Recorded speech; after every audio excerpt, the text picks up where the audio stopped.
Welcome to another edition of Up and In It. I'm your host, Adrian Babashoff, and if you're new here, welcome as well. And if you're wondering what the show is about, it's entirely dedicated to improving quality of life for both people and planet through liberation and independence, moving you from surviving to thriving and living life raw. We got multiple topics on this show. It's all designed here to help us get through hard times or good times, to live a better life and improve life for people and for the planet so that things run a lot smoother, cleaner. We're a lot happier, and I just see there's a whole bunch of different things that we can do. We don't have to follow the failing systems that we have before us. We can actually design our own lives. And I think I want to coin this all. I need to name us type of people something, and I've been thinking about calling us the resilient rebels. And that's exactly what the theme of the show is today. This is episode 143, and this is Resilient Rebel Lifestyle Design, Making the Money. I think we may have to do a couple of different episodes on this, a couple of different shows. And today I want to talk about the money, about how I have become a resilient rebel, and a little bit maybe why you should probably listen to this show. I mean, some of you are probably wondering, who is this guy? You know, what's he got? He's not a famous movie star. He's not a millionaire. He drives an old 1997 F-350 pickup truck, a diesel. I'm sorry, a 96. I used to have two 97s. I sold them. But it's a loud one. That's the background noise you're hearing. And for those of you watching, I think my face is full of dirt. I just got off my construction job. But broadcasting to you live from my work commute back home. And I want to give you guys some reasons. I think a lot of us watch and we follow, we adhere, and we admire a lot of wealthy people, and there's a lot of these tycoons out there trying to get you guys to all get rich, and they got these get rich schemes, and these, maybe some of them aren't schemes, but I'm personally not the type of person to want to have, this is explicit content too, by the way, so viewer and listener discretion advised. I'll give you a couple seconds to shut it off. I'm not the kind of guy that wants to be doing two chicks at the same time and driving a Ferrari and stuff like that. I mean, even if I had millions of dollars, I'd probably deck out the truck that I have right now and make it like actually pristine and like perfect. I'd have a different camper on it though, and I wouldn't even put those big old dick tires on it so I look cool. I'd still have the same MPG saving gas tires on them, the little skinny, the pizza cutters as they like to call them. But I genuinely appreciate my life, and I live a relatively good, simple life. I make really good money.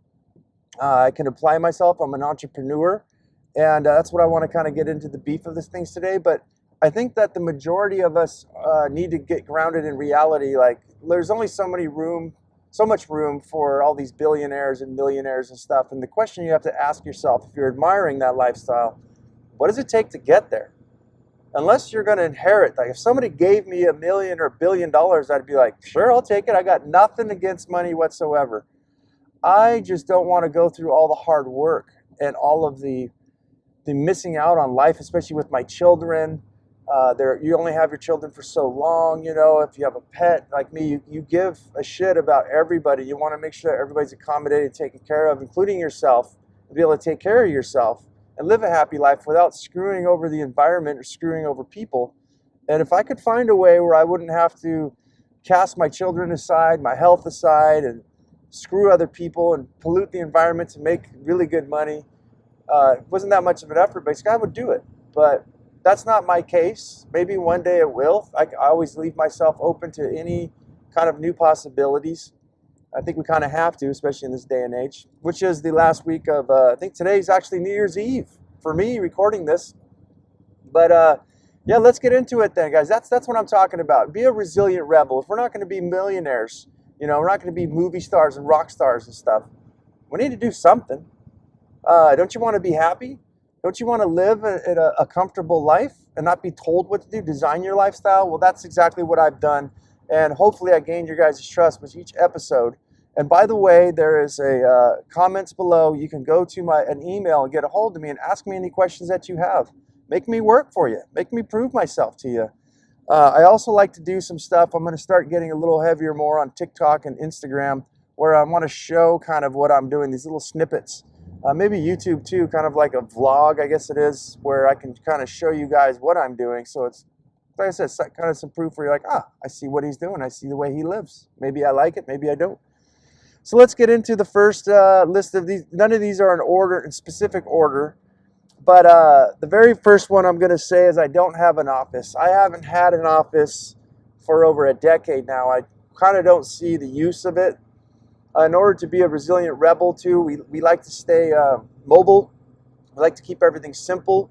We like to focus on a little bit of minimalism, but mostly essentialism. Is it essential to have an office someplace? I think no. Not for me personally. I think some people need the discipline to leave their home and go to an office so that they actually get some work done, because a lot of people may fail. They get distracted at home or something like that. To me, I've designed my business as well where I'm a solopreneur. We're going to get into that. So I don't really have employees anymore. I hire them if I ever need them for like temporary. But pretty much I do everything myself. So I don't really have a place where I need a quiet space to sit and focus on work for hours and hours of the day. I would never want to do that anyways. I'm mostly out in the field doing things. And a lot of my business is start and finish business, which we're going to get into as well. So all I really need to do is show up, sell a job. It takes me I can type out a contract in probably less than 2 minutes. What I've done is, being a resilient rebel, is I formatted all of my contracts, all of my different areas of expertise, to where I don't even have to copy and paste. I just need to copy and delete out. They're all lined up in numbers. So for instance, if I want to write a contract that's a complete demolition with replacement of this and that, each one I've taken the time, set them all up. All I need to do now is put in the name, the address, zip code, phone number, and all that information, and pretty much everything, warranty, everything's all set up. The price, the date, bam, it's off. Plus with all of my other, my insurance papers and things like that, everything's all hooked up. All I gotta do is copy and paste, do some attachments, and literally have a contract done, which makes me really good, a couple $1,000s a week. And it's done within just a few minutes. So don't need an office, don't really care to have one. Sometimes it is nice to have a place to sit and type, but is it necessary? No. When we're hustling and we want to stay free, you got to try to utilize whatever you can and minimize whatever you can so that you can move around freely. I think with the office too, with this whole COVID thing and a lot of people doing work from home, I don't understand why they would go back to offices. Why would you spend all that extra money for a janitor? I've said this in a podcast last year where you'd hire somebody to mow the lawns and put a new roof on, change light bulbs, and all the maintenance that goes with that, and then all the gas for the environment for all the employees to drive to, you included. All these things could really be done from home, and we don't necessarily need to have this old lifestyle, this old design. I think it's ancient, and it's more than likely going to fade out. And I think that us as individuals need to follow suit and recognize what's going on around us, learn from some of these mistakes that others have made and some of these improvements, and apply them to our own lives. So yeah, getting to talking about the money, one of the things I discovered in my business was I'm in a roofing contractor mostly, right? Painting, drywall, all kinds of different things I can do. But one of the things I found is that I make more money by just doing repairs. And what this does is not only simplify my time and make more money, but it simplifies my life. I don't need the overhead of having all kinds of different tools. I don't have to have a lot of employees and subcontractors and stuff like that to go do very large overhauls and stuff like that. I actually come in and fix the mistakes that other people make. And I guarantee you that the big companies out there, at least in the roofing industry where I'm adhered to right now, big companies are screwing stuff all over the place. And people are getting very angry. Who comes in? Someone like me, offering to fix the problem, showing them how I'm going to fix the problem, charging more money per square foot because I have to for initial setups and things like that. But I get the job done, and I get paid, and it's very quick. So I make more money doing this than I even do having a crew and everybody running around. Now, granted, if I had a crew and I was doing 3 or 4 jobs like these big companies, I'd be making a lot more money, but it'd be a lot more headache. And I think that it would be a lot more sales as well.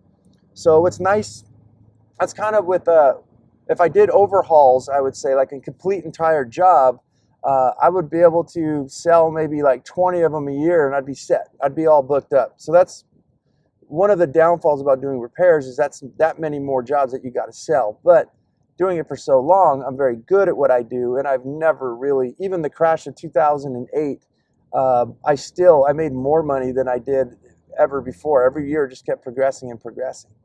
So I think we found a nice sweet spot. You'd have to find your own, but I just want to give you guys the examples of how I figured out and keyed stuff in. I also do everything local. I don't drive very far. I've relocated myself to where, I've talked about this, I'm fringing the wealthy people. So I live right in their backyards, it's just a few miles away from them. And that's where the money is. Back where I used to live, where it was more poor country, more poor parts of the city, there wasn't as much money as I'm making now. So I planted myself in the wrong area. By simplifying this too, I don't really need much storage space or yard space. I think a lot of people in construction, you need to have a shop and things like that. I don't really have a shop, other than to put it in perspective for you guys, I live in an RV park. I live in a tiny house, aka travel trailer, and I have a very low overhead for my personal living. But also there's some RV storage areas around here that charge about $2 to $4 a foot, and they allow shipping containers to come in. I've got a 40-footer and a 30-footer, and it doesn't really cost me that much money, maybe about $160, I think it was, a month. Can't do the math right now because I'm driving and towing one of my trailers behind me right now. But yeah, for $160, $180 a month, that's what I run my business on. My internet is also a tax write-off. It's about $60 a month. So that's my bills, really, to run a business where I've made a six-figure income all off living in a RV park. I know it's pretty amazing. But yeah, we do really, really well. We've grossed, I think my best year was 2016, and I talk about this. I've grossed about $250,000, and we did really good, really, really good. Yeah, the fringe living, I've already talked about that with the wealthy, but I really, really look, if you're an entrepreneur, a solopreneur like me, you definitely need to consider placing yourself strategically in the right area. I mean, it's a real bitch to move, but I guarantee you the move that I made has definitely improved my life. So being a resilient rebel and being able to make as much money as quickly as I can, that's what affords me to be able to take off my mini retirements, as I call them. I was just speaking to my client just now how we take off in my truck, and me and my kids will go wherever we want for 2 to 3 months in the summertime while the heat is settling in. And we just go travel around and go camping and get into the forest and get our batteries recharged. But it's only possible because I have start and finish jobs. I think a lot of other people that say do nail salons or pool cleaning service, or dog walking, or any kind of things that requires your time for you to be there all the most of the time, is not really conducive towards you living a free lifestyle in the way that I do. Now, if you were a painter or an auto mechanic or something like that, I think that maybe you might be able to get away. There's multiple jobs, I think, but if you wanted to live the lifestyle I do, where you have freedom to be able to take off, which I don't think I mentioned, this would have been my 6th or 7th year. I chose to not do that because I'm starting a whole new business. I wouldn't be able to go out anyways with this COVID stuff, but yeah, if you wanted to do something like that, you got to find the key is a start and finish job. So, I'll make $4,000 in a week or something, and what I'll have to do is I'll do multiple repairs. It take me all week. I'm done.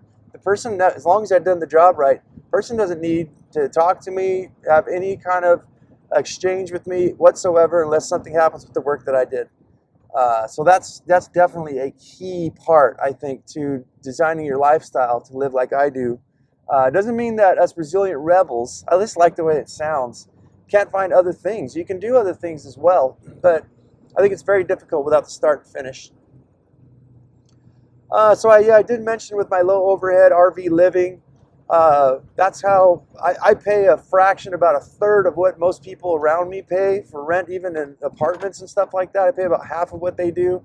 And their lives are very difficult. I feel sorry for a lot of these people who are suffering right now. But in a way, I kind of look and said, you guys have designed your lives that way. And that's kind of what happens. If you want to change things, you need to change your ego. You need to change your ideologies and get yourself into a place where, I don't know, that you've got a lower overhead. And if it's not in a place like Sunnyside, California, where I live, where it's ridiculous, the cost of everything, you need to get out and find a state where you can. But just try to strategically place yourself. Fringe living the wealthy, as I said. That is key. So I don't like my living conditions is one of my notes here. I actually hate it. I live right next to a freeway, which is relatively loud. But I've placed myself in this area, not for life, that's for sure. It's definitely not a place I want to live and die in, a RV park. But for the time being, it saves me a lot of money that I'm able to pocket away. And that's how I'm able to stick my fingers out and my money out to try new things. See, I don't like the physical labor burden of my job, but I make really, really good money, and that's what keeps me in there. But that gives me the freedom with the time to work on the internet and do such things as these podcasts and stuff. For those of you who've been following me for a while, in the summertime, I was able to pump one out a day. When I'm working like this, it kind of takes away. But yeah, I really don't like where I live. It is nice though that I have hiking trails and a lake and things, and some grass and little parks and stuff. I can go fishing at the lake. We can have little campfires, and so there's a swimming pool, a jacuzzi. None of this stuff I have to maintain. So it's kind of nice in that area. But living so in close proximity with other individuals and things like that is definitely not. I want to live out in the country-ish, with some nature around me, some trees and things like that. So what I do is I utilize that sound of the freeway and all the things that irritate me. I was listening to David Goggins, and it sounds like me and that dude have some things in common. It's basically you turn all the negatives into positives. So when I'm sitting there at nighttime, enjoying a glass of wine, I can hear the freeway.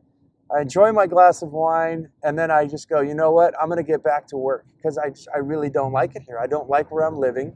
It's not like it's totally bad, There's people in third world countries, which I've lived in, I'm living like a king. I think that's where I get my humbleness about it. I've literally seen people with dirt floors living in huts and stuff and shacks, and I personally wouldn't mind living in a shack and saving that much more money if I could.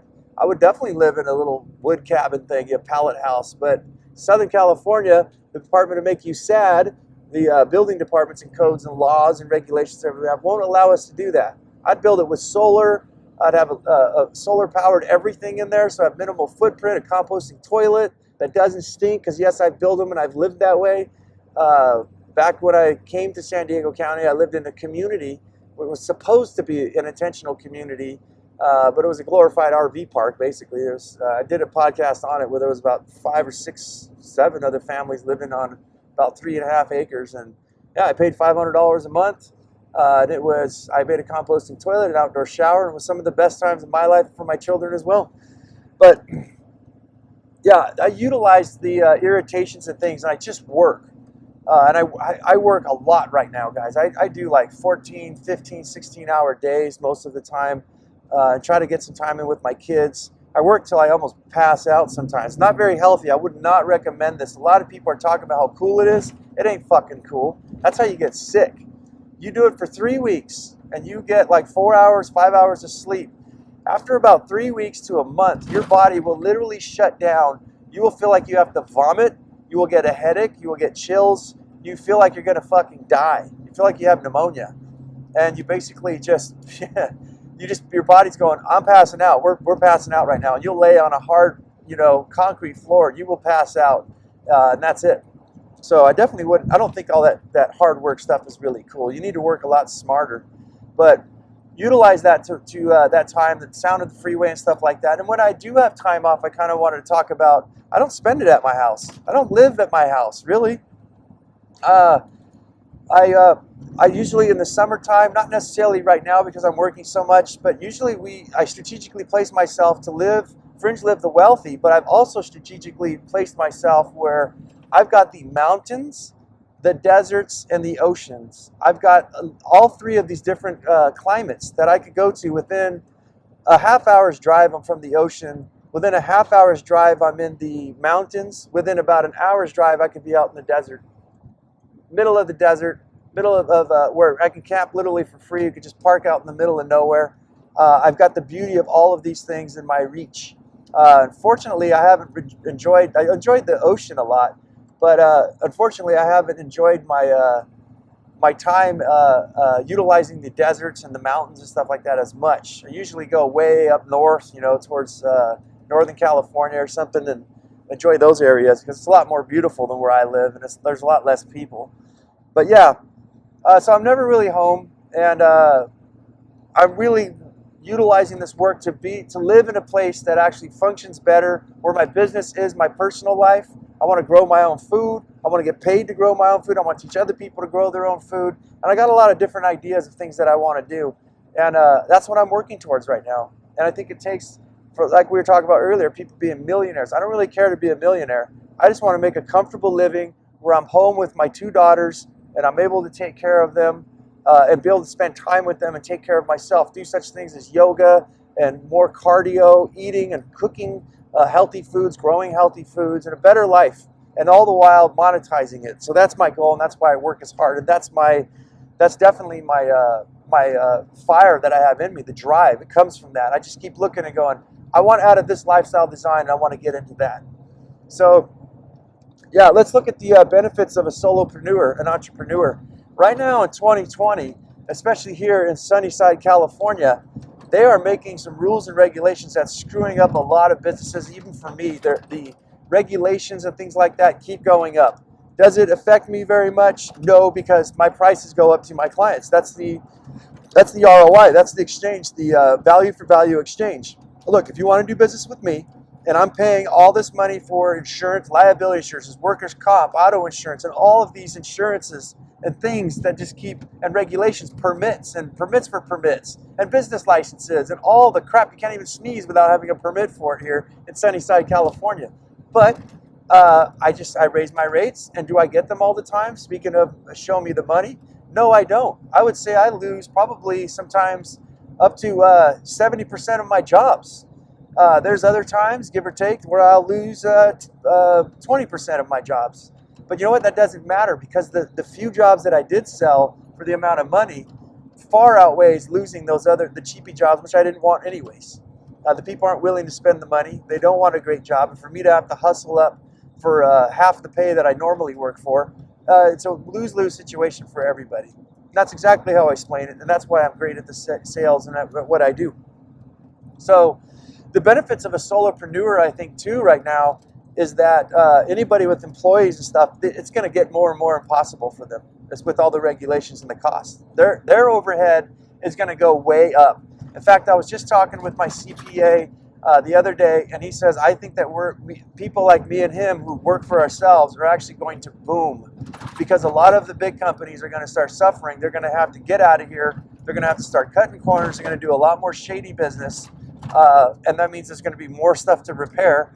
And I think that they're not going to be able to stay afloat. And who's going to be there? The solopreneurs like me who don't have that high overhead, and we just keep trucking along. That's what I'd like to convey on the show, is that, I'm not a millionaire, but I'm a thousandaire. I like to say that, or at least 100aire. And no matter what happens, we always stay the same. I'm kind of like a survivalist prepper kind of person, not the crazy things with guns in the barn, but I got plenty of drinking water. I've got water filtration systems, solar power, stockpile of food, stockpile of money. I have enough money for 3 years, I'd say, at this point right now. I may use some of that to purchase a mobile home or something, or maybe a house. I don't know. I'm waiting for everything to crash, see what the heck this reset in this economy is going to do. But I'm positioning myself to take advantage. As I said in a couple shows earlier, I'm watching what's watching me. And I'm seeing stuff that could possibly take a downturn. There could be a deep recession and a housing crash. And I want to position myself like some of these wealthy people are doing to cash in on the opportunities that will pop up. Yeah, the benefits I think of being a solopreneur is that our lives are a lot simpler. There's a lot less stress, and I think we just keep trucking. We just keep going while everybody starts, not everybody, but the majority of people start hurting.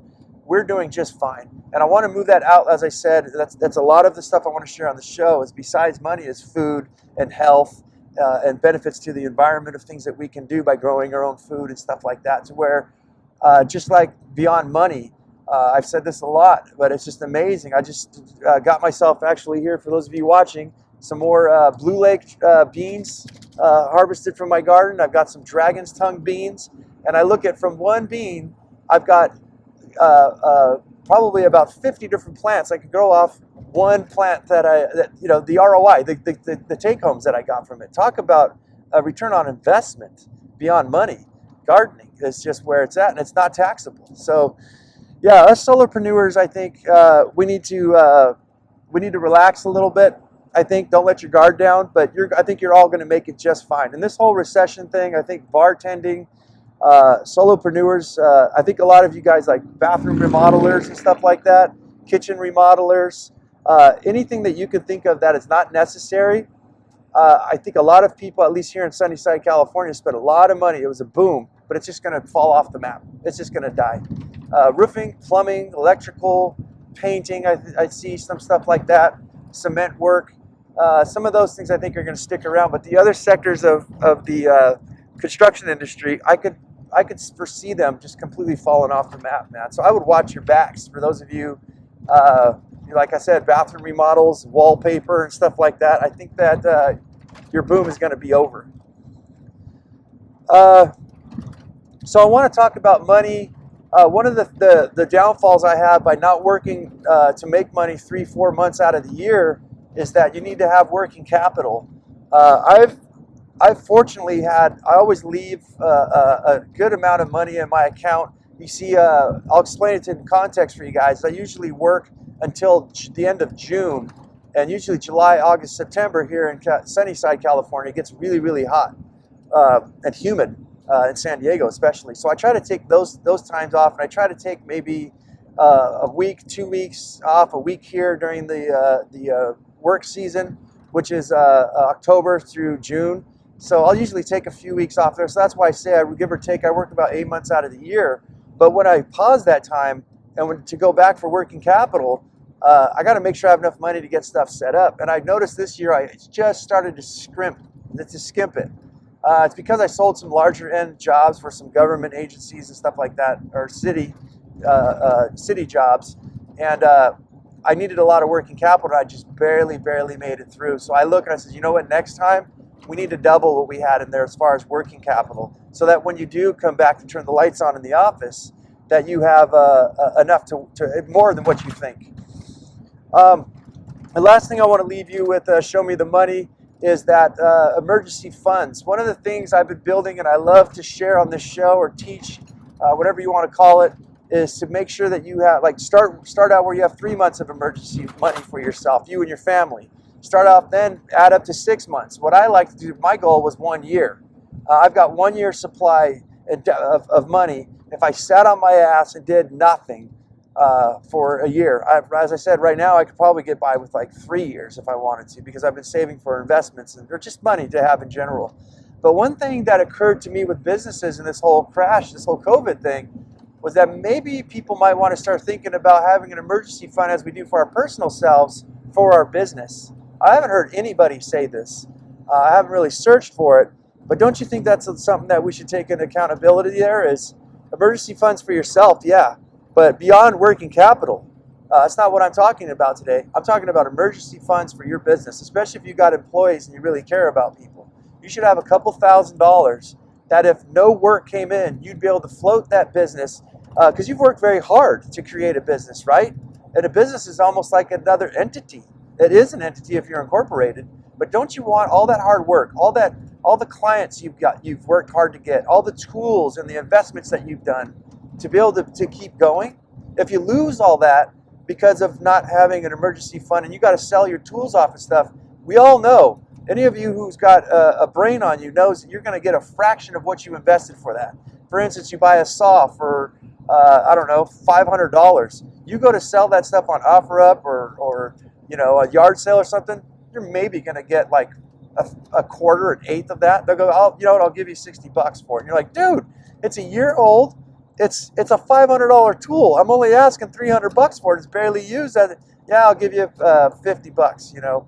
So it's just a real sad thing that I can see a lot of businesses. I hope that what's going to happen doesn't happen for 2021. I really pray that it doesn't. But I'm not seeing some good shit here. And I don't see a lot of people thinking very smart. And I think that one of the biggest keys, if you are, especially a solopreneur, entrepreneur like me, worry about yourself, but really the money comes from your business. You better get some sort of action, no matter what sector you're in, even me. I don't think that I'm completely exempt from all of this stuff. Anything could happen. Always stay vigilant. Never get relaxed. Get out of your comfort zone, like David Goggins was saying. You guys should check the dude out, man. I think me and him got a lot in common. That's what he says. It's snowing, it's raining outside.